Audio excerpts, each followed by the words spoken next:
EPSCO as a company is obsessed with safety and environment.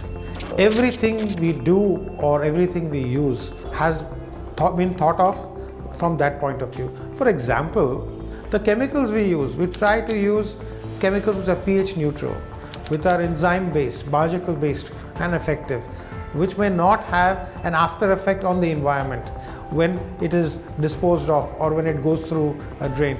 For example, we clean coils. We are using enzyme-based cleaners to clean coils. We're using a technique by depriving the mold and bacteria from its food source by dissolving the biofilm. Similarly, when we're using degreasers, we're using organic stuff or any chemical we use. On safety, we ensure that every piece of equipment, right from a respiratory mask, is fit tested. Every electric cable, every board does not have any cuts or stickers, are in functional form. We have a test bench in our office which checks and tests every instrument before it goes on site. You can call it obsessive, but I can tell you one thing. We've had last so many years no major accidents. Our safety record there, our boys are confident. We would not suggest our teams to do anything which we in the senior management would not do ourselves. I personally, physically will tell them to do only those things that I am ready to do myself, and with the right kind of protection. And that there is no hierarchy in that. The protection level for the MD or for the apprentice right bottom will be exactly the same.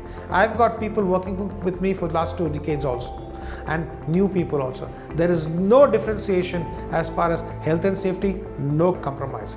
It's an obsessive thing, maybe, but that has kept our people safe, our teams safe, and their families happy.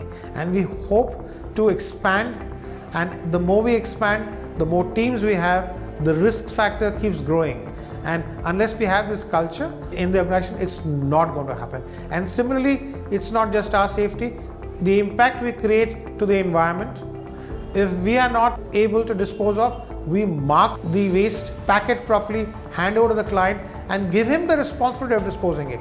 And we record that that material was given to the client to dispose of, so that the responsibility to him has been passed on. The accountability to him has been passed on.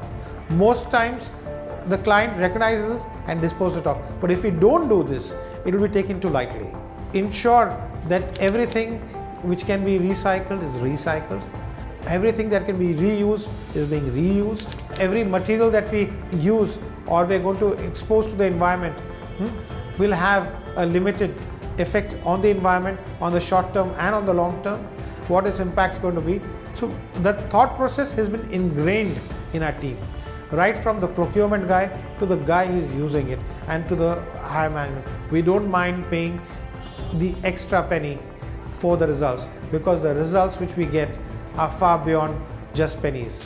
It is going to last much longer. It's going to last generations. So we are obsessed with it, and we see there's a benefit in this, and even the corporate world sees the benefit in it. I recommend everybody to give enough importance to these factors. Don't take these shortcuts, because the cost later in between might just be so big that your company might even close down. Don't ignore this. This is the key for a sustainable company to survive and to pass on for years on years and years to go.